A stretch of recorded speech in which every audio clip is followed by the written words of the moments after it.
Buenos días y bienvenidos al Club Cámara, en este nuevo evento que celebramos hoy sobre sucesiones en la empresa familiar, tema de actualidad.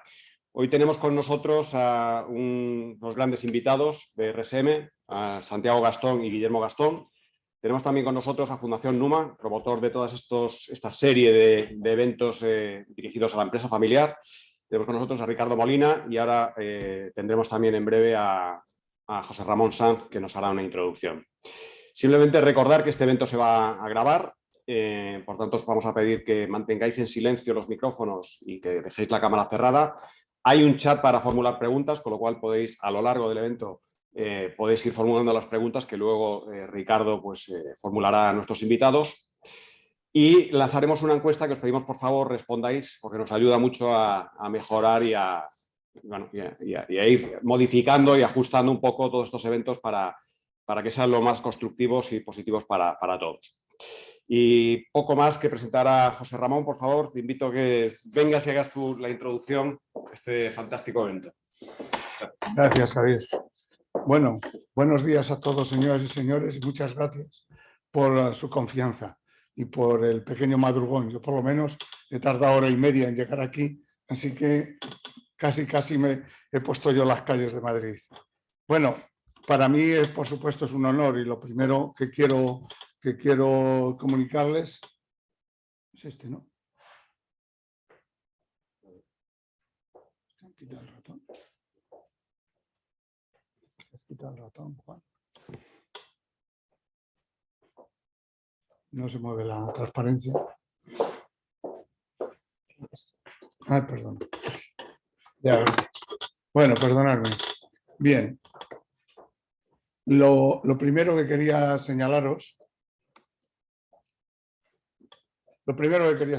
es quién somos la Fundación Numa, por qué estamos aquí. Nuestro propósito desde nuestra fundación, desde hace 15 años, es ayudar a las familias empresarias en conseguir su gran vocación, que es la continuidad de su legado y de sus actividades empresariales. Lo que ocurre es que nuestro propósito, utilizando una frase de la Universidad de Chicago, es simplemente mostrarles cómo deben pensar, qué deben tener en cuenta a la hora de planificar esa continuidad y segundo, pero no deseamos en ningún momento condicionar su conocimiento y su decisión.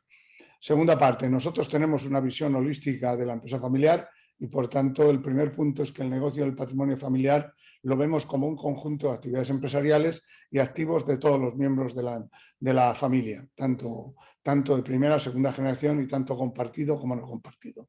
La segunda es que, por supuesto, todas las familias empresarias al crear su primera empresa tienen la misma vocación, la continuidad de su legado patrimonial familiar y que, por supuesto, todos sabemos que es un reto colosal, pero que cada día la gente está más preparada y más concienciada y gracias a grandes asesores como los que tenemos hoy aquí, pues es más fácil y posible. ¿Qué hacemos nosotros? Pues simplemente innovamos y divulgamos el conocimiento y las mejores prácticas en la gestión de la continuidad del legado familiar y de las actividades empresariales. Y un ejemplo de ello, pues el que vamos a tener hoy.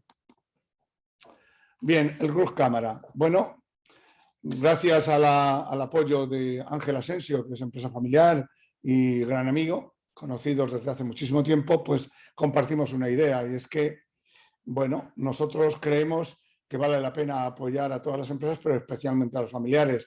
Y esa es la razón por la cual la Cámara y la Fundación Numa pues crearon el Club Cámara como un lugar de encuentro para todas las empresas familiares y todos aquellos que contribuyen a su continuidad, pues por ejemplo, proveedores de bienes y servicios, para que de alguna forma podamos apoyarles en su crecimiento y su continuidad a través de generaciones. Bien, ahora, como siempre,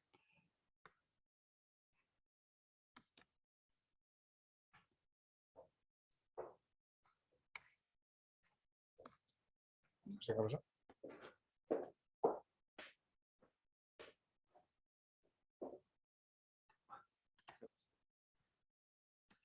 Bien, ahora solo quiero recordarles algunos elementos que creo que son importantes para darles una visión global. Sin duda la continuidad es es necesario hacer la sucesión porque, por supuesto, sin las nuevas generaciones no es posible esa continuidad. Pero también quiero decirles que no solo ese es el reto de la continuidad y del legado y de las empresas familiares. Hay múltiples y diferentes retos que vienen o tienen su origen pues, en la evolución de la familia, como pueden ver ahí, que empezamos como una pequeña pareja, pero al cabo de generaciones pues es un gran grupo, un grupo sociocultural que tiene características muy diferenciales y donde la calidad de sus interrelaciones va a definir su destino. Por otro lado, como pueden ver en el eje derecho, el patrimonio y el negocio pues tiene que sufrir una serie de fases y precisamente su crecimiento y la complejidad de su evolución también genera una serie de retos. Pero es que además todo esto ocurre dentro de las convulsiones y los cambios del entorno, tanto socioeconómico como político, y por tanto en estos momentos quizá hace más difícil precisamente que los planes de sucesión pues sean fluidos y alcancen su objetivo, y es simplemente garantizar de forma suave pues en la continuidad de la empresa con independencia de quién es el miembro de la familia que esté al frente. Yo querría hacerles ver que, como pueden ver aquí, pues hay algunos elementos que en estos momentos ustedes conocen, pero claro, estamos en una inflación, eso va a condicionar, por supuesto, los resultados y los beneficios de las empresas familiares y puede condicionar pues, los dividendos, el nivel de endeudamiento y pueden poner en tela de juicio pues, decisiones estratégicas tomadas anteriormente y, por qué no, incluso la calidad de la gestión de la empresa familiar. Pero es que todo esto obviamente también puede condicionar las relaciones internas y las dinámicas internas de la familia, pues que puede, por ejemplo, que puede condicionar la liquidez, que puede condicionar incluso controversias sobre si es mejor tomar otras decisiones estratégicas para la propia familia, como puede ser, por ejemplo, operaciones corporativas e incluso la venta parcial o total de las actividades empresariales. En cualquiera de los casos,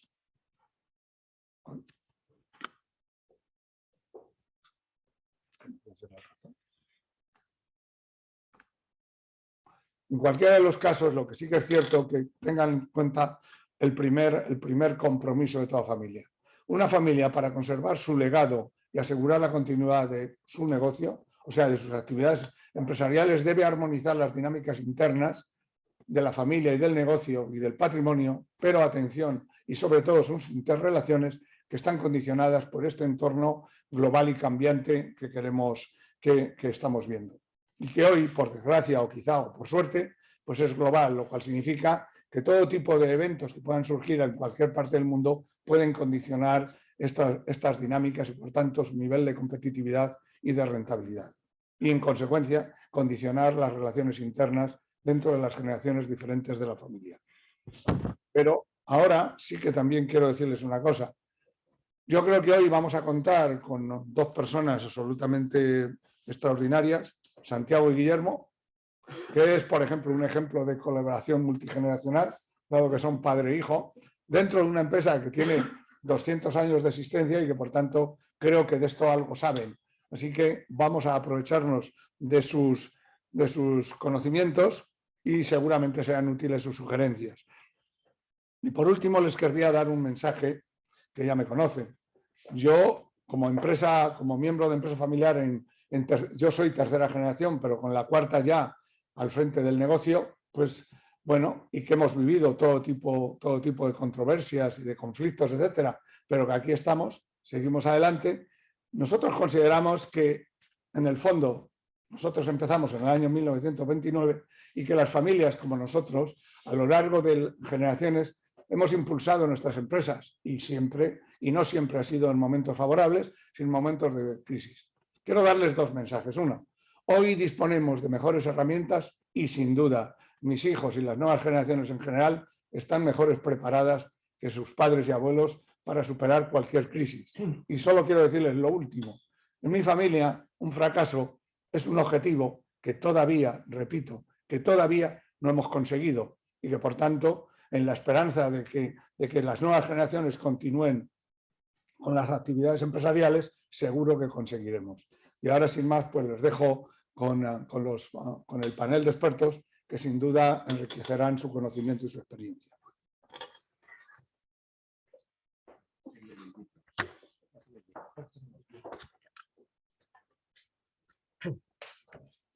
Bueno, buenos días. Es un placer estar aquí una vez más con todos ustedes y lo que vamos a dar paso a nuestros protagonistas, ¿no? Que son esta familia de abogados. Nos acompaña Santiago Gastón de Iriarte, que es socio de RSM Spain, después de otras muchas cosas y además de otras muchas cosas, ¿no? Ejerce el área de Derecho Mercantil y Societario y Derecho Civil, cuenta con una dilatada experiencia en arbitraje nacional e internacional. Como parte del Derecho Civil Patrimonial se viene ocupando de sucesiones familiares, que es el tema que nos ocupa hoy, ¿no?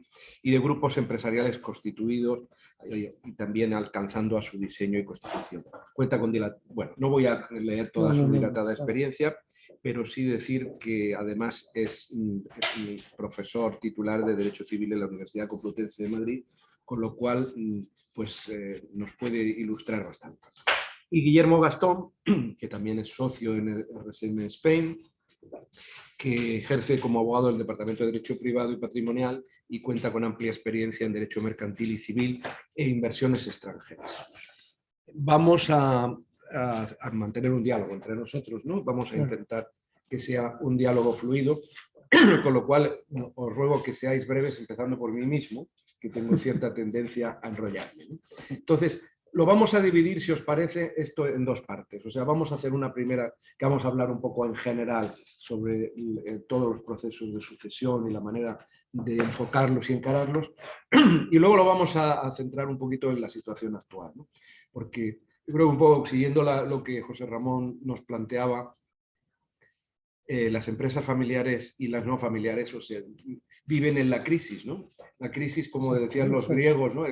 Kratos es un momento de ruptura, lo que significa una ruptura de la que puede salir adelante una cosa mejor, ¿no? No es una cosa de la que hay que asustarse, ¿no? Y así ha sido y por consiguiente tampoco hay que exagerar. Bueno, entonces yo, si queréis, hacemos eso, ¿no? Empezamos por la parte un poco en general y entonces yo os preguntaría, y os lo pregunto a los dos, en un proceso de sucesión, ¿qué riesgos veis y qué habéis visto en vuestra práctica con vuestros clientes para la cohesión de la familia, para la competitividad, la continuidad del negocio, ese momento tan delicado de la sucesión? A ver, Santiago. Bueno, yo primero quiero dar las gracias por esta amable presentación y desde luego por la amable invitación de participar en este foro verdaderamente interesante y de actualidad. Preguntas por cómo vemos o cómo afrontamos este tema a día de hoy. Bueno, pues a día de hoy hay algún problema con el que no contábamos antes, ¿no? Y es que efectivamente ha habido un gran cambio tecnológico que, por situarlo en algunas fechas, vamos a estar hablando entre el 2000 y el 2010, que produce una gran brecha, es decir, generaciones que vienen de antes de ese cambio tecnológico y generaciones que están en ese cambio tecnológico y que deben de ser los sucesores de la empresa familiar. Entonces ahí hay una gran diferencia de cultura que yo creo que bueno, no es que la tengamos que tener presente, es que es precisamente la consulta recurrente sobre este asunto. Esto para empezar, no sé si Guillermo quiere decir algo. Una de las cuestiones también que están ahora, bueno, primero muchas gracias al Club Cámara y a la Fundación Numa por organizar este evento y a todos los que nos seguís. La cuestión de los riesgos para la sucesión. Bueno, una de las cuestiones que son recurrentes, como decías hace un momento, y que no por estar presente, no por estar en boca de todos haya que dejar de mencionarla, pues yo creo que es la incertidumbre. La incertidumbre en la que estamos ahora envueltos. La incertidumbre geopolítica global que hay ahora, tipos de interés subiendo, inflación, la inflación puede restar competitividad, bueno, no, nos resta competitividad, sobre todo cuando hay un diferencial entre el país en el que tú estás y los otros países de tu entorno, y la incertidumbre es un freno y es un riesgo a la sucesión. Puede hacer que las generaciones llamadas a ese cambio pues se vean desanimadas por el gran esfuerzo que puede costar a veces llevar adelante el proyecto. Y hay una noticia que no quería dejar de mencionar porque la he visto, es de ahora. Se nos ha estado diciendo durante mucho tiempo, por ejemplo, que iba a haber escasez de materias primas, en concreto de gas, pero sin embargo ayer salía la noticia de que el gas está en mínimos, el precio del gas, lo cual me hace pensar, o sea, me hace reflexionar sobre la complicada situación en la que estamos y la incertidumbre que hay.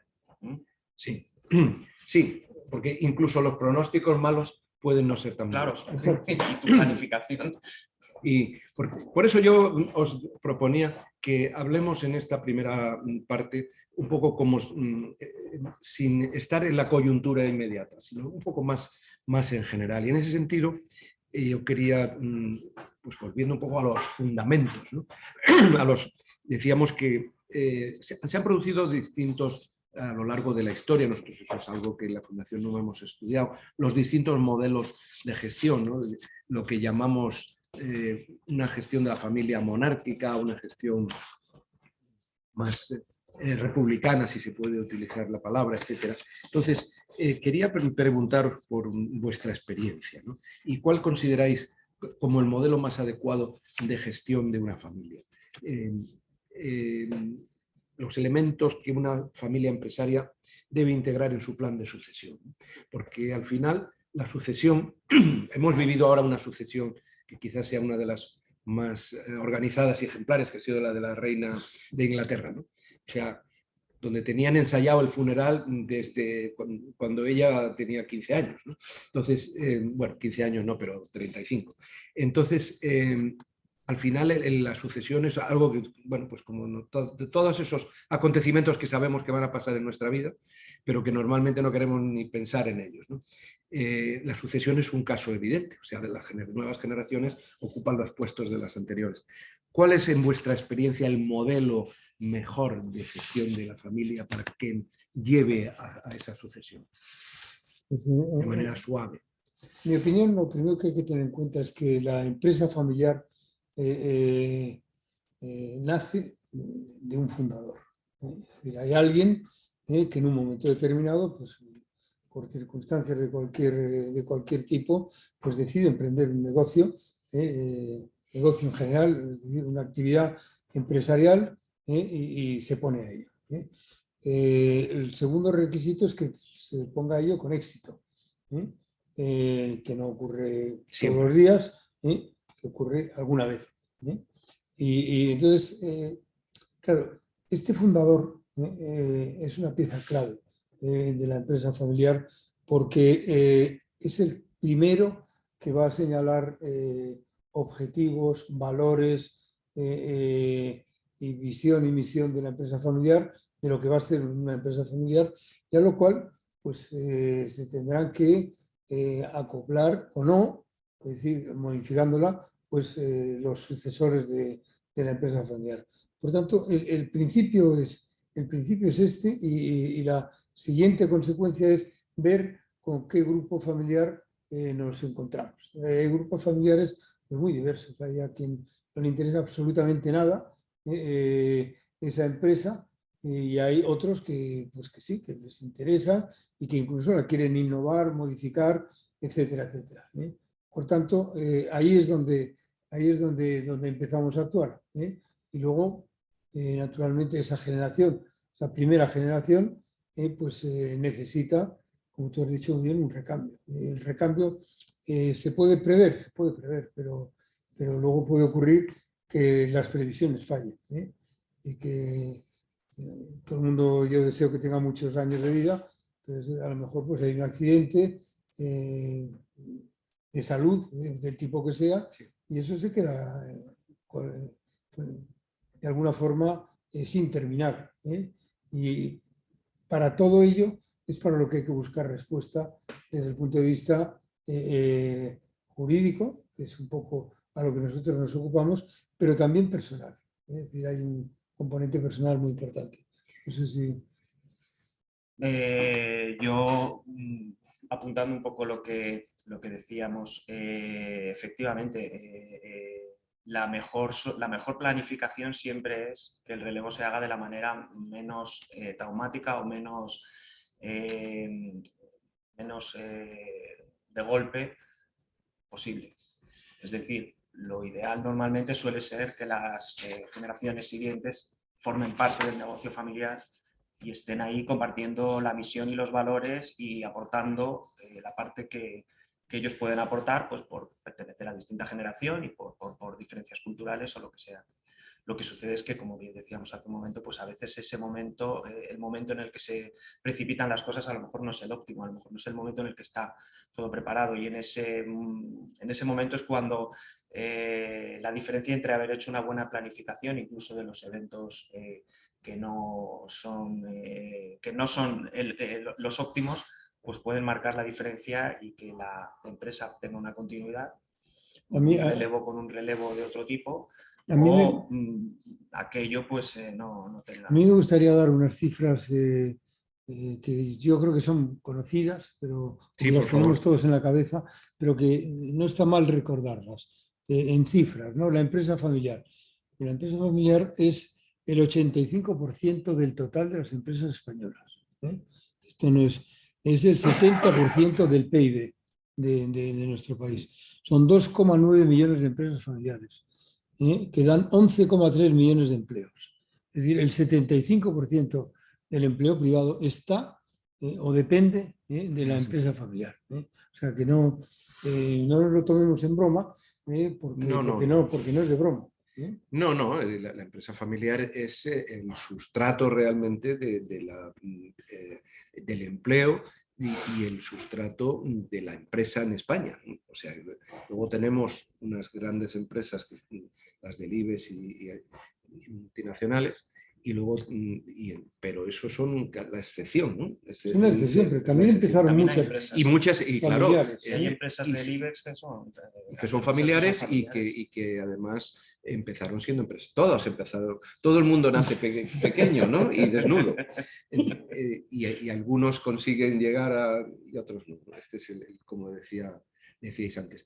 Sí, yo creo que de lo que estáis diciendo se deduce una cosa que yo quiero preguntaros vuestra opinión y vuestra experiencia. Nosotros en la Fundación Numa eso lo tenemos muy estudiado y trabajado, ¿no? Que es el concepto este de cohesión multigeneracional. O sea, decías ambos el caso, yo me venía a la memoria el caso de la familia Agnelli, ¿no? Cuando prepararon un sucesor especialmente, que además era fantástico y tal y cual, y luego resulta que este hombre pues tuvo un accidente y murió. Y entonces todo lo que habían preparado pues se les vino un poquito abajo y al final acabó con bastantes complicaciones. Si el asunto, el modelo que había sido tradicional, el modelo de sucesor, relevo, es un modelo muy limitado porque tiene ese inconveniente, ¿no? Dice, todo se basa en una persona y esa persona pues a lo mejor resulta que va a fallar por las razones que sean. Nosotros somos muy partidarios del modelo de cohesión multigeneracional, que es toda la familia es partícipe y toda la familia llega a un consenso y las cosas pasan por consenso y se pueden evolucionar desde ese consenso. Primera, yo quiero preguntaros concretamente, ¿encontráis ese modelo habitualmente? ¿No lo encontráis habitualmente y os parece que debería ser más habitual? ¿Cómo veis en vuestros clientes, Guillermo, esta situación? Realmente vemos de todo. Nosotros también hay que pensar también que tenemos también una visión a lo mejor un poco por nuestra deformación profesional. Nosotros resolvemos problemas. Entonces, claro, a vosotros os llegan los que tienen problemas. Cuando nos llega los que van viendo llegan, ver, ¿no? cuando nos viene alguien a ver normalmente es porque hay un problema de este tipo y tenemos la tendencia quizá a tener una visión quizá un poco sesgada sobre cuál es la situación real. Pero hemos visto de todo. Hemos visto empresas en las cuales la generación posterior interviene en el negocio y otras en las cuales pues, la generación posterior no tiene ningún interés. A veces hay un gap de edad insalvable o muy difícil de salvar. No es lo mismo que las personas que van a la siguiente generación se lleve 25 años con la anterior que si se llevan 40 o más, como hemos visto en algunas ocasiones. Y a veces pues la brecha cultural pues, es demasiado grande y a veces suceden cosas también que traen problemas. Pero hemos visto también, evidentemente, tengo en la cabeza varios casos en los cuales pues, bueno, pues, los hijos siguen el legado y siguen en la empresa y están desde el principio, desde que pueden ocuparse, desde que han acabado los estudios, etcétera, y bueno, pues van imprimiendo su idea o su forma de trabajar, y la generación anterior se mantiene también en la empresa y bueno, pues, ejerciendo otras labores, no tan ejecutivas, no tan del día a día, pero permanece ahí con su experiencia. Estoy completamente de acuerdo. Creo que es importante en este sentido resaltar que vamos a ver, el concepto familia. El concepto familia del año 2022 ha variado. Ha variado por razones que todos conocemos y que sobra hablar de ellas. Pero eso no quiere decir que no siga teniendo una enorme importancia la empresa familiar. Fíjate, la Carta Social Europea señala que la familia es célula fundamental de la sociedad y que tiene derecho a una adecuada protección social, jurídica y económica para lograr su pleno desarrollo. Es decir, esto no es local, es decir, esto es la Carta Social Europea. Es decir, por tanto, la empresa familiar no hay que dejarla nunca de lado. Diciendo, bueno, esto es, oye, a este se le ocurrió, pues ya, que cuando se muera, pues perdón, pero pues se acabó la ocurrencia. No. Es decir, hay que crear bases sólidas. Ayer en el despacho, por otra razón, estábamos hablando de empresas familiares y decíamos, bueno, esto es un fenómeno español, ¿no? No. No sé quién puso el ejemplo de Ford. Claro, pues ha habido señores Henry Ford 1, 2, 3, 4 que han seguido y que siguen estando. Por supuesto, o sea, hay en el mundo muchísimos casos, pero además esto funciona en todas partes. La importancia de la empresa familiar, nosotros lo tenemos estudiado eso. Es muy similar en casi todos los países. Casi todo, ¿verdad? Hay complejidades nuevas, pues sí, claro, y por supuesto, o sea, vamos evolucionando. Somos precisamente, que yo creo que eso ya desde la época de Darwin sabemos que los que han resistido son los que han evolucionado, ¿no? Sí. O sea, que eso, la evolución es la síntoma de o condición necesaria para resistir. Bueno, entonces, pensando que, como dice muy bien Guillermo, a vosotros como a un médico pues solo le llegan los enfermos, ¿no? Dice, a un abogado en la mayoría de los casos solamente, desgraciadamente, porque desde luego nosotros pensamos la importancia y en este sentido a los que nos escuchen y nos puedan hacer caso, que es importante tener cerca asesores no solo para los problemas, sino que una manera es, si vis pacem para bellum, ¿no? Dice, si quieres la paz, prepara la guerra, si no quieres tener problemas, prepárate para resolverlos antes de que pasen, porque es más fácil prevenir que curar, ¿no? Eso es... Todos estos aforismos antiguos tienen la ventaja que son verdad, ¿no? Porque por eso sí existen, ¿no? Porque los que no eran verdad han desaparecido. Entonces, en ese sentido, y pensando que es bueno que haya un consenso de las generaciones y que eso facilita esa cohesión generacional, ¿cómo os parece a vosotros o qué creéis que son condiciones necesarias para ese consenso? ¿Qué tiene que hacer una empresa familiar, una familia empresaria, para decirlo mejor? ¿Qué tiene que hacer para que se produzca ese consenso? Por ejemplo, dice, no verse nunca ni contarse nada. Dice, ese sería una buena idea. Una buena idea, sí. Alguna vez ha pasado eso, pero no, efectivamente no es la mejor de las soluciones. A ver, esto depende. Es decir, la sucesión de la empresa familiar es un genérico. Entonces estamos o deberíamos de pensar en la sucesión de una empresa familiar, de esta empresa familiar, con un conocimiento genérico de qué es esto, pero con esto quiero decir que es un traje a medida. Es decir, no es que valga cualquier cosa. ¿Cómo se evita el conflicto? Eso es quizás lo más importante que nosotros vemos. Nos encontramos con conflicto en la familia por muchas razones. Unos porque se creen que saben más que otros, otros porque se creen que saben más que unos, y eso afecta mucho negativamente a la dirección de la empresa.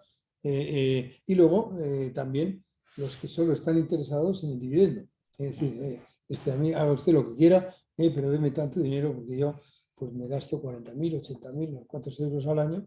Y lo que quiero es tenerlos y que me los den. Entonces ahí el asesor externo, es decir, el buscar una figura externa que no tiene por qué ser un abogado, puede ser que no debería casi ser un abogado, sino una persona experta en el manejo y en la dirección y en el diseño estratégico de la empresa, que busque y concite pues que estén todos de acuerdo con ello. Pues, por tanto, tiene que ser alguien con autoridad, pero que sirva a estos fines desde fuera de la empresa, integrado en la empresa, pero que no tenga lazos familiares con la Sí, con que la sea empresa. una persona independiente, que les conozca, que les aprecie, pero que no sea, porque al final en las familias pues hay bandos, ¿no? Claro, como sabemos de toda la historia y de todas las... Sí. Yo quería... Hay herramientas para esto, sí. que es un poco lo que quizás podríamos ver, que es el pacto de socios y el protocolo familiar. Es decir, ahí hay un par de documentos que hay que trabajar y que hay que elaborar. No sé lo que opinas tú, Guillermo. Yo creo que de lo que se trata es de que haya un diálogo, un proceso de diálogo y un proceso de escucha o sea, respecto de todos los miembros de la familia, porque cada uno puede tener su propia particularidad. Y hay que tener un bien organizado un sistema de resolución de controversias y de conflictos, mediante un arbitraje o mediante alguna fórmula que sea ágil y que no nos lleve esto a llevarlo a un juzgado donde a lo mejor nos tiramos 2 años para resolver una cosa que cuando se resuelve pues ya no tiene sentido. Y dentro de esto a mí me parece fundamental que la redacción de estos documentos que tú decías hace un momento, la redacción del pacto de socios, cuando lo hay, que en mi opinión debe haberlo, en determinadas circunstancias es imprescindible, o del protocolo familiar, tiene que ser extremadamente cuidadosa. Es un documento que no puede dar lugar a ambigüedades. Es un documento que lo tiene que redactar alguien que sea un experto en redactar. Esto no es una cosa para que la haga alguien que no esté acostumbrado a redactar contratos con un lenguaje preciso y comprensible y alejado del lenguaje jurídico. Es una tarea complicada. Luego, por último, otra cosa que creemos o que pensamos que es conveniente es que esto no puede resolverse una vez, dejar el documento olvidado en un cajón durante 10 años y cuando de repente llega el momento, surge el conflicto, sacarlo y decir, bueno, ¿cómo dijimos hace 10 años que se iba a repartir lo que sea en caso de que pasase X? Pues yo creo que no, porque con el tiempo las familias... vivimos en un mundo que cada vez es más cambiante y también las familias cambian porque los modelos son distintos que hace 50 años y entonces pues las necesidades o las cuestiones pues cambian, hay divorcios, hay gente que se casa otra vez con otras personas, que tienen hijos, que tienen hijastros, que tienen, en fin, unas circunstancias, relaciones familiares más que no se puede, eso no puede ser una cuestión estática. Sí. Yo veo de lo que decís, yo deduzco que además coincide con lo que yo pienso y creo que pensamos en la Fundación, que en definitiva el protocolo, como ese documento es algo probablemente necesario, ¿no? Pero que es un documento vivo, que se basa, o sea, lo importante no es el documento, lo importante es el consenso para hacer el documento. Porque lo primero que tiene que haber es un acuerdo. Esto no puede ser, papá dijo esto y ya nosotros que tenemos una edad hemos visto lo de atado y bien atado, ¿no? Sí. Entonces, dice, basta que hagas una cosa para que parece que está muy bien hecha para que el día siguiente por la mañana ya empiece a cambiar. El día siguiente, ¿eh? No necesitamos esperar mucho más. Entonces, si las cosas proceden de un consenso, funcionan. Ahora que estamos también en ese momento que se recuerdan los pactos de la Moncloa, cuando hay un consenso funciona, si no hay un consenso no funciona. pero además ese consenso tiene que ser un consenso actualizado. Quiere decir que tiene que haber la familia tiene que tener una vida de consenso y de disenso y llegar a nuevos consensos. Porque en otro caso lo que nos va a pasar es que tenemos un documento que no nos lo creemos y que vamos a hacer todo lo posible por no cumplirlo o por cambiarlo, ¿no? Claro. Entonces, eso yo creo que lo tenemos. Mira, si podemos claro. poner esta... A ver si somos capaces. Entiendo Yo que tengo que seguro que no. compartir pantalla y que el documento debe ser este mismo, porque estaba todo en un documento, ¿no? Compartimos. Ahora tenemos que pasar. A ver. Ahí está. Ah, no. No, pero es que tenemos que pasar a ver, aquí. Aquí. Bueno, este gráfico, esta representación gráfica, de poner en visión así. a mí me parece que es interesante. Perdón, me he ido para atrás. Aquí. Vale, perfecto. Como veis, aquí hay tres círculos, ¿no? Uno es la familia, otro es la propiedad y otro es la empresa. ¿Por qué separo la familia de la propiedad? Bueno, porque muchos ejemplos, pues no es solamente una familia. Es decir, que oye, pues la forman dos familias o entra en el capital un fondo, etcétera, etcétera. Y por tanto, se puede separar. No necesariamente, a veces familia y propiedad es lo mismo, pero con frecuencia ocurre esto. Y luego, pues, la empresa. Entonces, ¿qué vemos en estos tres círculos? Que se pueden hacer más pequeños una parte que otra, en la medida en que acerquemos los círculos entre sí, quedará más grande el otro. Aquí esto sirve para medir la intensidad de los puntos de conexión. Y aquí hay tres puntos claves que son el 4, el 5 y el 7, que son verdaderamente complejos, sí. Porque ahí es donde están efectivamente todos teniendo que tomar decisiones.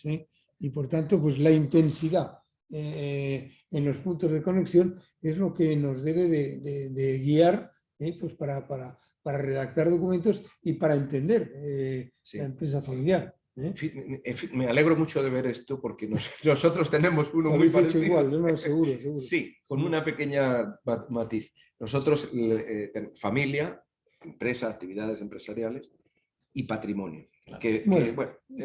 Porque pensamos que incluso si no hay accionistas externos, una cosa es el patrimonio y otra cosa son las actividades empresariales y otra cosa, y las tres están interrelacionadas. Tenéis toda la razón, es verdad.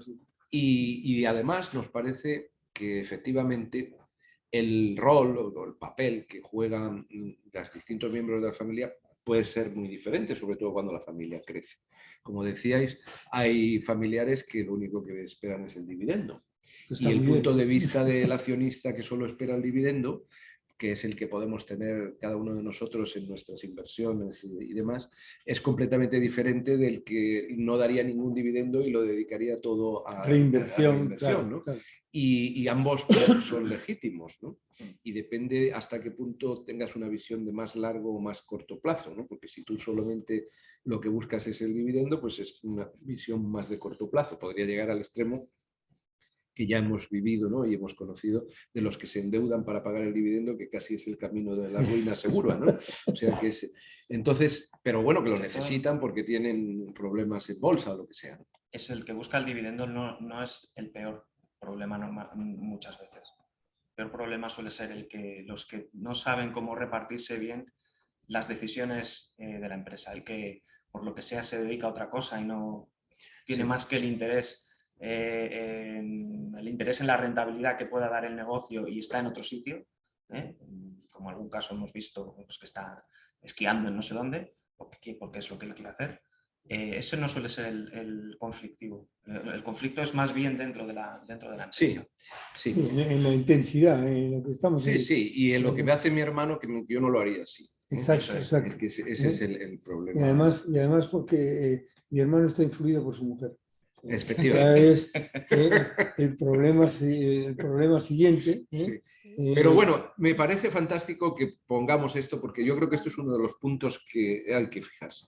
Que son ámbitos diferentes, que cada ámbito tiene... Hola Ana, ¿qué tal? Gracias por trucar. Esto, ¿solo lo manejo yo esto o hay alguien que lo puede hacer? Miriam.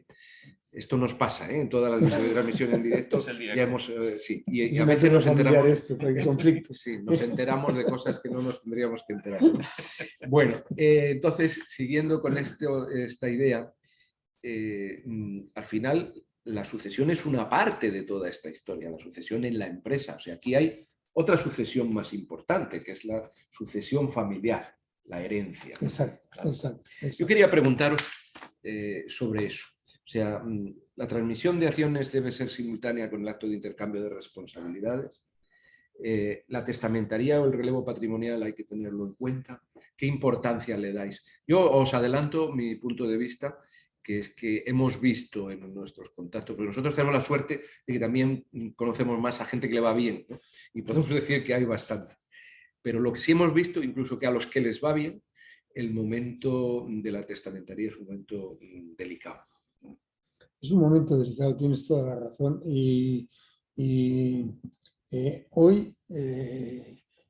hay mecanismos, tanto en el derecho de sociedades como en el derecho civil, en los derechos privados, hay muchos mecanismos que no se conocen, o sea, que no conocemos. Es decir, nosotros tenemos que conocerlo porque es nuestra profesión, pero que normalmente pues, no se conoce. Entonces, aquí un sistema de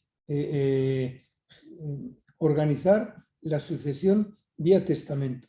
Es decir, otorgas un testamento en el que dices, oye, pues quiero que esto lo haga de esta forma, esto de la otra, etcétera, etcétera.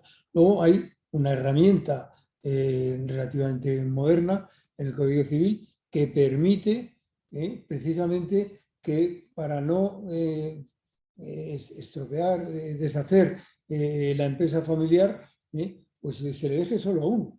Es decir, esto, como es una decisión, pues es una decisión del dueño.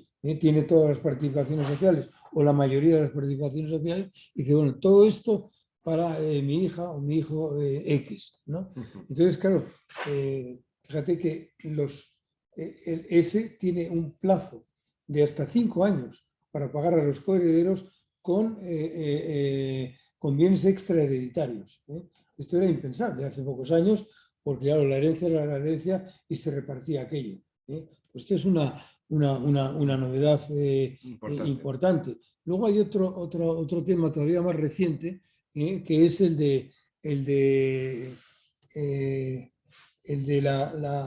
tratamiento de la discapacidad.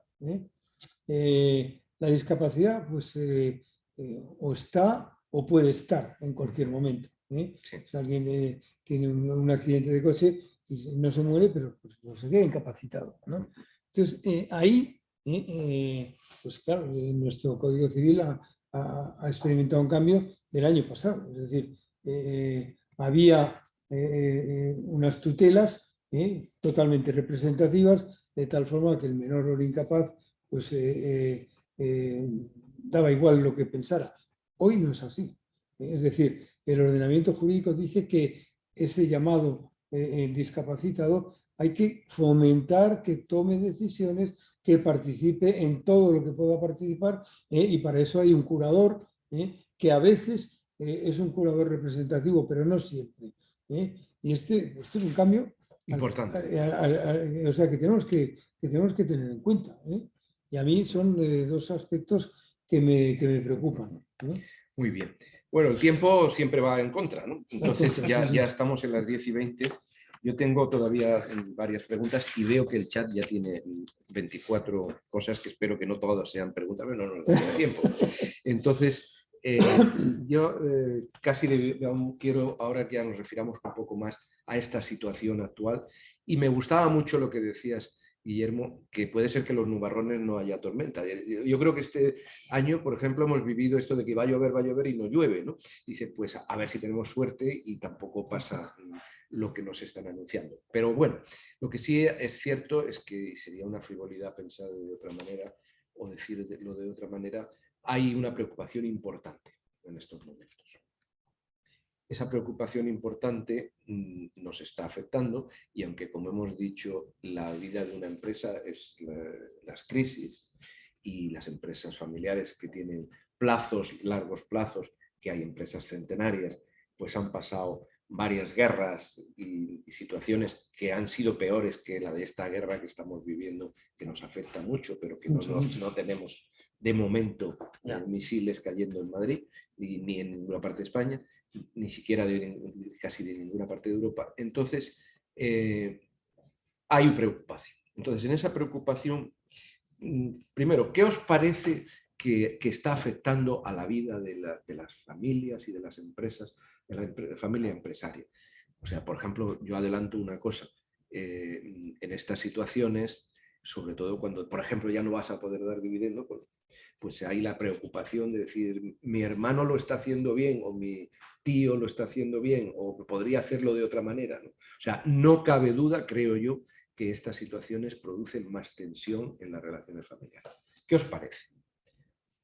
Bueno, como apuntábamos un poco al principio, pues la incertidumbre crea riesgos. Empresa significa riesgo también. Empresa también significa pues, que hay que tomar esa aventura y hay que tomar decisiones a veces pues, arriesgadas y aventuradas. A medida que aumenta la incertidumbre, pues esas decisiones son más críticas o más difíciles de tomar. Y entonces, pues en ese contexto, pues lógicamente es más fácil que se cuestione la labor de los que están al frente y la gente pues quiera intervenir y quiera cuestionar la labor que están haciendo quienes toman las decisiones, si esas decisiones pues, son acertadas o no.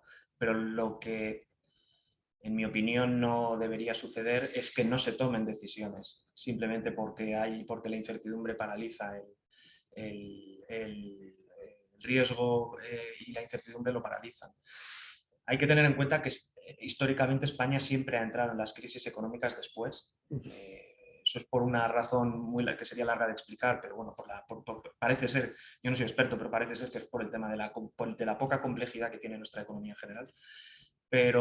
Y también es cierto que suele salir después. Y de hecho, creo que mucha gente coincidirá conmigo en que estamos todavía casi saliendo de la crisis, que se supone que era del 2008, pero que en España de verdad se empezó a notar en el 2011, y creo que todavía hay quien piensa que todavía no hemos terminado de salir de ella, y eso se ve en estadísticas judiciales, de concursos de acreedores y cosas así.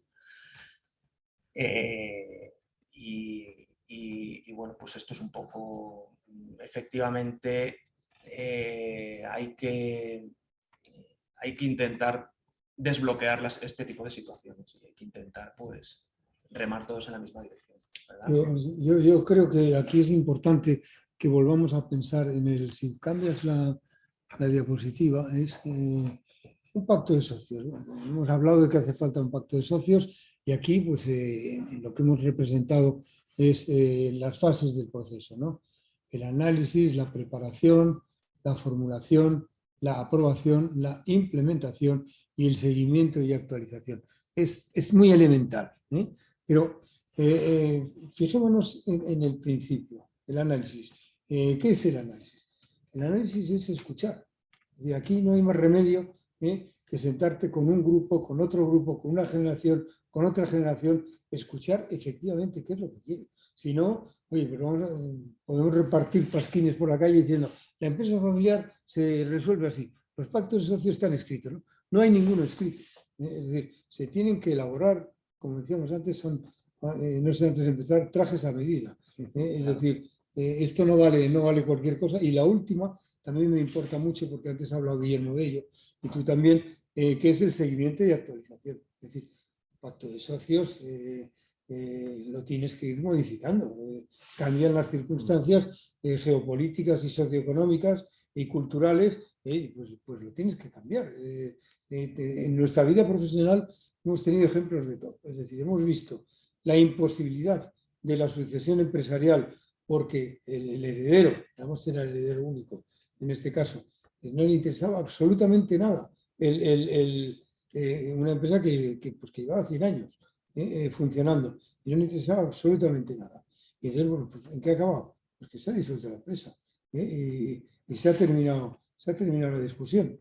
Por decirlo. Y luego el ejemplo contrario, es decir, donde hay una familia que lleva muchos años invirtiendo, reinvirtiendo, como tú decías antes, o tú, si en vez de buscar dividendos, pues voy a poner esto, voy a crear una nueva línea de negocio, voy a hacer, Y eso, pues, a veces sale bien y a veces que sale muy mal. Y entonces, bueno, pues estos protocolos o estos pactos de socios, pues sirven, ayudan bastante. Como se dicen vulgarmente, es un guiaburros. Es decir, Sí. por aquí es donde tenemos que ir, ¿no? Sí, sí, sí, sí.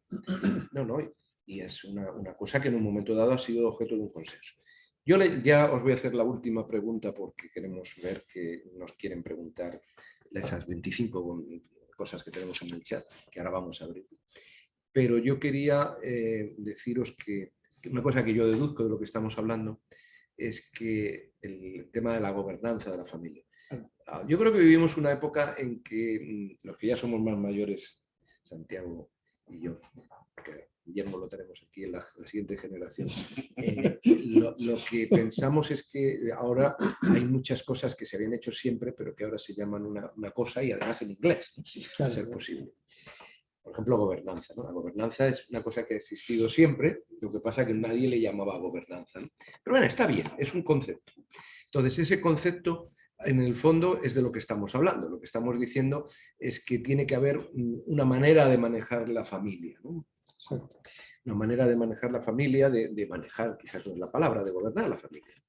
¿Pensáis que en esta situación hay que reforzar la gobernanza de alguna forma? ¿Hay que hacer algo distinto precisamente porque seguramente en los momentos más difíciles es cuando más consenso tiene que haber, ¿no? Porque parece, yo eso lo he vivido en mi experiencia anterior a la Fundación Numa, que trabajaba en una empresa familiar grande, en la que, bueno, pues las decisiones complicadas conviene que las adopte toda la familia y además que lo firme, dice, porque vaya a ser que no salga bien. Claro. Entonces, pero también hay otras actitudes del que dice, esto se hace así porque para eso soy yo el fundador y tal y tal. ¿Qué pensáis? ¿Hay que mejorar la gobernanza? ¿Es un asunto importante? Siempre. Sí, no, hay luego Guillermo te lo explicará mejor, pero hay un dato fundamental, es decir, los códigos de buenas prácticas se han inventado para las grandes empresas, y oiga, usted tiene que tener esto, lo tiene que tener aprobado y tal. Pero yo creo que eso se debe de trasladar a la empresa familiar, es decir, los códigos estos que además son también modificables, los códigos de buenas prácticas, pues tienen que estar ahí señalados. Y probablemente el más adecuado para señalarlo es el fundador. Y luego pues se va variando. No sé si aquí se te ocurre algo, porque te he señalado una palabra que es muy importante, gobernanza. Y eso pues efectivamente depende de ellos, depende de la familia. Ellos son los que tienen que comportarse de una forma determinada. Muy bien. Bueno, yo antes de pasar a las preguntas, ¿queréis añadir algo vosotros? No sé si tú tenías algo más que habías preparado No, porque es insistir un poco en lo mismo. Pues voy a dejar de compartir la presentación. Entonces, ahora vamos a pasar a las preguntas de nuestros seguidores. Y por otro lado, creo que vamos a lanzar una encuesta. No sé si la vamos a lanzar ahora mientras vemos las preguntas. Ahí la tenéis.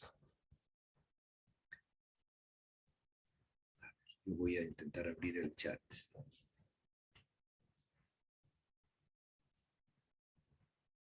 Por favor, contestar la encuesta si no os importa, porque eso nos ayuda a nosotros.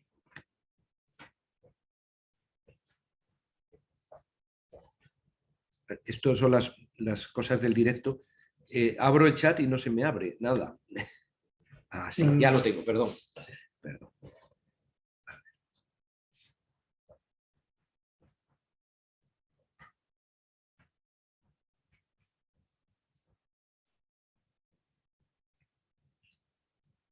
Bueno, afortunadamente la primera parte son saludos de unos y otros, con lo cual ahí no tenemos.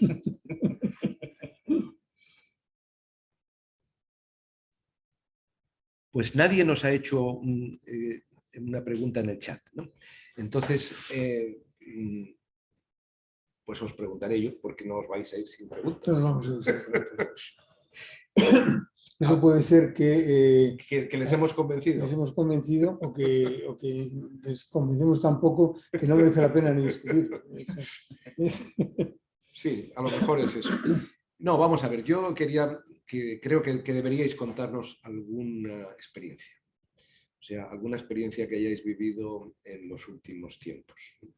Y que se pueda contar, por supuesto, ¿no? Dentro de Hombre, sin decir nombres se puede contar todo, ¿no? Pues a ver, Guillermo, que te veo con muchas cosas que contar. A ver, experiencias pues varias y de lo más variopintas. Al hilo de lo que decíamos al principio sobre la posibilidad de integrar una tercera persona que haga un poco de mediador y de consenso, pues he tenido una experiencia reciente en la cual pues eran dos ramas de una familia, unos primos, que no se hablaban entre ellos desde hacía décadas probablemente. Y llega un momento en el que hay que tomar una decisión respecto de la empresa y es una decisión estratégica y crítica porque hay que vender un activo esencial y la venta de los activos esenciales implica que tengan que aprobarse por la Junta y claro, ellos no querían hablar entre ellos, no querían hablar con sus primos y entonces pues bueno, pues me pidieron a mí que hiciese un poco que hiciese de interlocutor. Y al no hablar entre ellos y yo mostrarme como una persona neutral, porque yo parto de la base de que nadie quiere el mal de la empresa familiar y de que nadie quiere su destrucción. Y entonces, pues esta era una decisión que era necesario tomar y que era buena para todos y que todos iban a encontrar un beneficio y que si hubiesen tenido que hablar entre ellos directamente, pues habría sido imposible probablemente. Sí. Porque es gente muy irreconciliable por cosas que pasaban hace muchos años y por engaños que se acusan unos a los otros y eso era... Sí, yo creo que ese caso lo hemos visto. Recuerdo en un acto parecido a este que ahora vamos hace unos años, un par de años, antes de la pandemia, donde una señora intervino diciendo, es que yo el problema que tengo es que yo no me hablo con mi hermano. Dice, entonces, cuando hacemos un consejo, es que yo no asisto porque como no me hablo con él. Entonces, al final, dice, estamos hablando de cohesión, pero claro, si tú no ya lo primero que no existe es comunicación, porque efectivamente, yo creo, y vosotros tenéis la experiencia, pero nosotros conocemos algunos casos, en esto no hay términos medios, o sea, las familias cuando se llevan mal, se llevan muy mal. Sí. Y cuando se llevan muy mal, y ya no digo si acuden a los juzgados, esa familia es muy difícil arreglar eso. Es una de las situaciones complicadas. O sea, si llegas a eso, es como determinadas cosas que producen seguro el divorcio, o sea, no tiene vuelta de hoja. Y además, cada vez recuerdas todas las anteriores. O sea, y hace 50 años pasó no sé qué, y mi padre, mi abuelo. Entonces, efectivamente, parece que el acudir a una tercera persona es una muy buena solución. ¿Tenemos alguna pregunta de nuestros oyentes? Dice, ¿cuánto tiempo consideran que es el idóneo para coexistir el sucesor y el predecesor? El máximo. Claro. No hay un tiempo idóneo. Yo creo que cuanto más colaboración haya intergeneracional. Es que con el modelo que estamos diciendo de cohesión familiar y de multigeneracional, es que debe ser desde el principio, desde el nacimiento. Desde el principio que se pueda, cuanto más experiencia, para mí, bueno, yo es que soy de la opinión de que la experiencia es el valor el máximo valor que se puede tener a la hora de dirigir una empresa. Entonces, cuanto antes empiece, cuanto más tiempo estén en fase de cooperación, pues yo creo que va a ser mejor. No hemos hablado de una cosa pero que está ahí, que es fundamental, que es la fiscalidad de la sucesión de la empresa familiar. No puedes plantear un esquema de sucesión sin ver la fiscalidad. Y los aspectos fiscales, afortunadamente, por lo que yo veo, por mis colegas de fiscal del despacho, oye, pues hay fórmulas para que sea fiscalmente neutra esta transmisión. Y eso es muy importante tenerlo en cuenta porque la gente dice, no, que no voy a hacer esto porque va a costar tanto dinero, pues prefiero que lo hereden y ya que se peleen otros. No, pues se pueden hacer ya transiciones con neutralidad fiscal. A ver, seguimos teniendo preguntas. A ver, ahora se me ha perdido. Aquí teníamos. Nos preguntaban las diferencias entre un pacto de socios. A ver, es que se me ha venido esto al final. Perdonadme, pero bueno, la pregunta es la diferencia entre un pacto de socios y un protocolo, si es que existe. Bueno, son documentos que evidentemente tienen puntos que son tangenciales, porque el protocolo se usa para regular la empresa y la sociedad familiar, pero el pacto de socios suele ser un documento, por así decirlo, de alguna manera más ejecutivo y más obligatorio, en el sentido de que cabe la posibilidad siempre de llevarlo a una ejecución judicial en caso de que haya alguien que no lo quiera cumplir. No, pues se puede incluir casi todo en los estatutos sociales. Hoy en día sí. Hubo una discusión histórica sobre qué parte se podía, pero hoy en día prácticamente muy pocas cosas son necesariamente para incluir en el pacto de socios y deben quedar fuera de los estatutos. Pero vamos, estoy pensando pues, en cuestiones como las que hablábamos al principio, como derechos de arrastre en caso de que aparezca, como decíamos, un inversor, un fondo o alguien y se haga pues, conveniente la enajenación de todo el patrimonio, por las razones que sean, porque no tienes músculo financiero para llevarlo tú y para hacerlo y para ver cómo va decayendo y hacerlo fracasar, pues a lo mejor prefieres coger el dinero y invertirlo en otra cosa o iniciar una nueva aventura empresarial. A veces los negocios adquieren un tamaño en el cual no es fácil. Sí, yo creo que lo que decía Santiago, ese gráfico de los 3 círculos que es tan descriptivo y tan... Al final nos explica que hay cosas que están en el ámbito de la familia, que hay cosas que están en el ámbito de la empresa. Yo quiero deciros, porque he vivido, y creo que vosotros mucho más, es una empresa que no es familiar y una que es familiar. En realidad, como empresa no tienen unas diferencias extraordinarias. Otra cosa es la familia y la gestión de la familia respecto de la empresa. Pero eso está en el ámbito de la familia, no está en el ámbito de la empresa. O sea, las cosas, los pactos que se hacen con socios que no son familias, al final son los mismos, lo de Dragalón, lo de los pactos que en definitiva, la manera de si yo vendo, cómo se me valora, esas cosas son comunes para una sociedad, cualquier sociedad de capital. La ley de sociedades de capital prácticamente cubre casi todos los aspectos. O sea, no tenemos que pensar que hay que añadir muchas cosas. Ahora, si lo que hemos decidido es que no estén los que no sean de la sangre.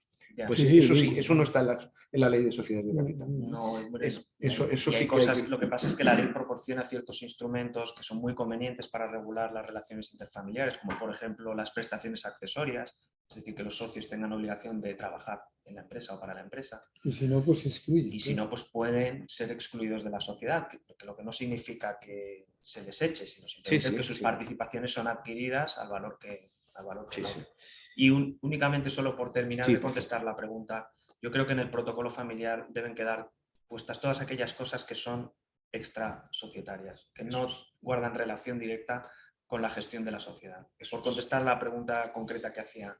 Yo creo que estoy absolutamente de acuerdo con vosotros. O sea, la familia tiene su ámbito, eso es un pacto de familia, y otra cosa es la empresa. Y la empresa tiene que funcionar pues, lo más parecida a todas las demás empresas, porque no deja de ser una empresa como otra cosa. Sí, pero la empresa es un instrumento. Es decir, no se tiene que adaptar la familia a la empresa, sino la empresa a la familia. Es decir, el criterio societario debe de ponerse al servicio de la familia y de los valores y de la misión. Nos quedan 5 minutos. Voy a ver si puedo haceros alguna más.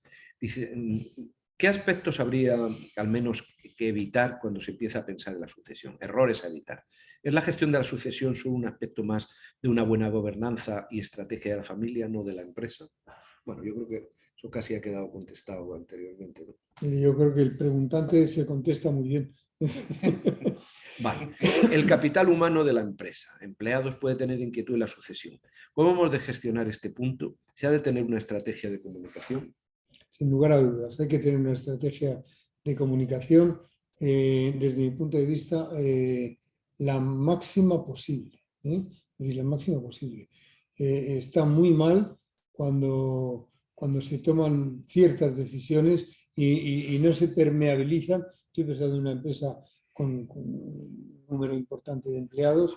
Entonces, claro, al final, ¿qué ocurre? Pues que se desincentivan. Se desincentivan porque de repente se enteran que han decidido no sé qué, que han decidido no sé cuántos, y ellos que se acaban de comprar una casa aquí, resulta que la sede social se va a ir allí, etcétera, etcétera. Entonces, yo creo que hay que comunicar todo lo que se pueda comunicar. Porque además hemos visto en algunos casos una experiencia muy interesante, que es que al comunicar esas cuestiones, la gente de cierto nivel, claro, está en la empresa, te da ideas, te responde con ideas que son útiles porque ellos están ahí, en esa situación intermedia, pero con mando también en la empresa. Y es muy, muy, muy importante eso. Si no se les comunica nada, pues yo creo que se aburren y se van. Sí. Sí, yo creo que esto está ligado con, digo, alguna experiencia que nosotros hemos vivido y alguna conclusión que hemos sacado. O sea, la empresa no es una cosa de la que se es propietario. La empresa es un sitio en la que una serie de, bueno, pues eso, se ponen los distintos medios. Una cosa que ya la decía Adam Smith, si no me equivoco, que es, al final pones un capital, pones una fuerza de trabajo, y tienes tus proveedores, al final todo es una cadena y tú eres propietario de las acciones, no de la empresa. Claro. Entonces tienes que ser consciente de eso todo el tiempo. Claro. Y tienes que pensar que al final es un sitio que aquello produce porque hay un consenso también de todos, de los trabajadores. Vosotros que trabajáis en un despacho lo tenéis más claro que nadie, ¿no? Eso funciona de esa manera, ¿no? No es, claro, no sí, es, pero me recuerda una anécdota que vi hace muchos años cuando estaba en un banco pequeño. Entonces, había un accionista, persona física muy importante, pero bueno, muy importante en un banco, pues que puede figurar era menos de un 1%, un 1%, un 2%. Estaba convencido de que parte del edificio Era social era suya. Mira, ni se te ocurra. Bueno, me temo que ya nos queda poquísimo tiempo. Es que ahora, como pasa siempre en esto, la gente se anima y ahora tenemos muchas preguntas. Pero, por ejemplo, esta no la podemos... Seguiría aquí hablando una hora. Sí, no la podemos dejar de contestar porque es que me parece que es una de estas que él mismo se contesta y me parece fantástica. Pues hay que decirla, ¿no? Para que la vean. Sí, dice lo siguiente. No se ha comentado nada sobre que la sucesión es un proceso y no un evento. ¿Cómo se debe trabajar desde esta perspectiva? Pues, efectivamente es un proceso. Hemos intentado explicar que cuanto antes se empiece a pensar en la sucesión y a tomar medidas, va a ser mucho mejor para todos. Y efectivamente, pues este es el camino, Sí. sin lugar a dudas. Bueno, otros nos preguntan ya sobre casos más concretos, que lo que demuestra es la necesidad de asesoramiento que se tiene en el... Dice, nosotros hemos planteado la sucesión dejando a la empresa solo a uno de nuestros hijos para evitar muchos de los problemas que se han planteado. Hemos hablado antes de que es una Hay herramienta que existe, ¿no? Hay instrumentos en el derecho civil, como comentaba antes Santiago, adecuados para este tipo de cuestiones, que permiten que el patrimonio quede en manos solo de uno de los sucesores, Pero fíjate, evidentemente compensando a los otros. Claro. Hay otro instrumento que las personas mayores pensamos, que son los llamados poderes preventivos. Es decir, son aquellos poderes que se otorgan, que pueden tener muchísimas facultades, pero que se otorgan también para que valgan en el periodo interregno entre que se nos va la cabeza, que a todos se nos va, o se nos irá, y eso pues termine en una incapacitación real o no termine en una incapacitación real. Bueno, pues en esos poderes preventivos se debe incluir quién va a tomar decisiones respecto de la empresa familiar o al contrario, ¿quién no va a tomar esas decisiones? Que a veces es más fácil decir, oye, pues mira, este y este no, y los demás sí. Y bueno, y esto funciona. Sí, me parece un punto interesantísimo. Otro punto interesantísimo que yo ya acabamos, porque me parece que ya nos estamos pasando. Pero digo porque es una cosa que son de esas cosas que muchas personas no saben, ¿no?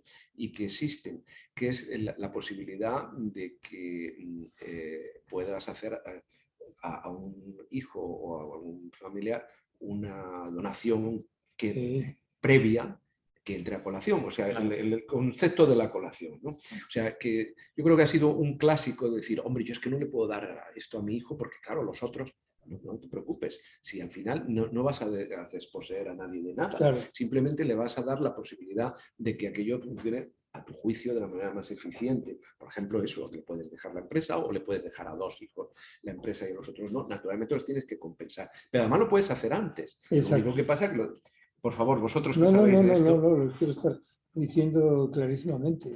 Has mencionado el Instituto de la Colación y es que es eso. Es decir, usted ya ha recibido a cuenta esto, luego ahora aquí, pues lo que queda, usted no reparte nada y si perjudica a las legítimas, pues tiene usted que pagar. Eso está claro. Yo creo que eso te da unas capacidades importantes. Y luego los poderes preventivos me parece que es un punto muy importante, porque además con la situación esta de que vivimos más años o esperamos vivirlos, ¿no? Pues sí, hay ese riesgo, ¿no? De que llegue un momento que empieces a hacer tonterías, ¿no?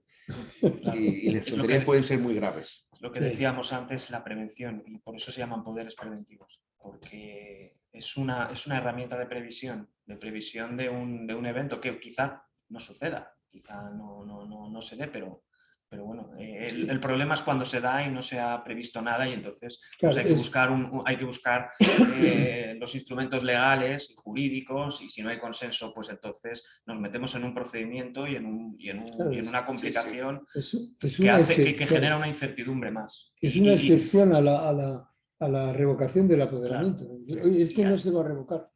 Sí.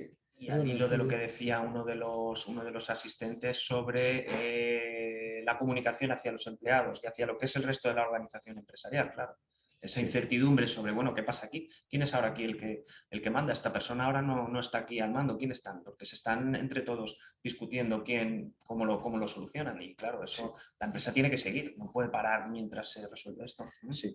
Aquí, otra pregunta que nos hacen que habla de la discapacidad, que me parece que también es un punto que se ha señalado importante.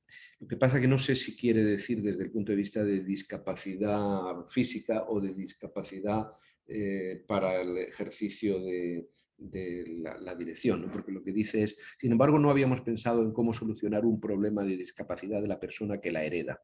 ¿Qué soluciones hay para este problema en este caso? Veámoslo de los dos puntos, sí. De que sea una discapacidad porque es discapaz o se convierte en discapaz por un accidente o lo que sea, o el caso de que realmente es que no es capaz para desarrollar esa visión. Claro, la pregunta está muy bien porque señala dos aspectos. Una discapacidad física. Si es solo una capacidad física, hoy en día hay medios clarísimos para que esta persona que tiene la cabeza perfectamente amueblada, que conoce muy bien la compañía, lo que quiere y lo que no quiere, pues que siga actuando. Cuando la discapacidad afecta, nunca mejor dicho, a la capacidad cognitiva, hay un trastorno cognitivo, es decir, que son personas, o somos personas, seremos a lo mejor, que no entendamos lo que se nos dice, que no podamos entender esto. Entonces, claro, ahí jugar entre eso y la ley protectora de acompañarles en lo posible en su toma de decisión, pues es muy complicada. El Tribunal Supremo lo ha resuelto en el mes de septiembre de este año con una sentencia donde habla de la curatela, porque ya no hay tutela, ahora es un curador, y habla de la curatela representativa. Dice, bueno, mire usted, está muy bien que el discapacitado, con todos mis respetos, y yo lo he tenido en mi familia, pueda desarrollar su personalidad. Ahora, de eso a resultar que es presidente del gobierno, por decir una butad, pues es muy difícil. Sin embargo, Estados Unidos tuvo un presidente de gobierno en silla de ruedas. Sí, Es decir, sí. que Roosevelt, ¿no? Sí. claro, pues yo te digo que hay soluciones. Sí. Muy bien, señores, pues un placer. placer. Creo de A todos los vosotros. que nos han escuchado, de nosotros, por supuesto. Y no sé, Javier, si tú quieres cerrar el acto. Creo que hemos contestado o hemos intentado contestar todas las preguntas. El micrófono. Bueno, simplemente daros las gracias por esta fantástica charla. Gracias a todos los asistentes por seguirnos y gracias a Fundación Numa por promocionar y desarrollar toda esta actividad y apoyo a la empresa familiar. Seguiremos haciendo charlas de este tipo con nuestros socios, Fundación Numa y RSM. Y nada, os invitamos a que sigáis participando de todos estos eventos. Muchas gracias. Muchas gracias. Gracias a Buen día. vosotros. Nos habéis proporcionado un rato muy agradable. Sí, desde luego. Fenomenal. Muchísimas gracias.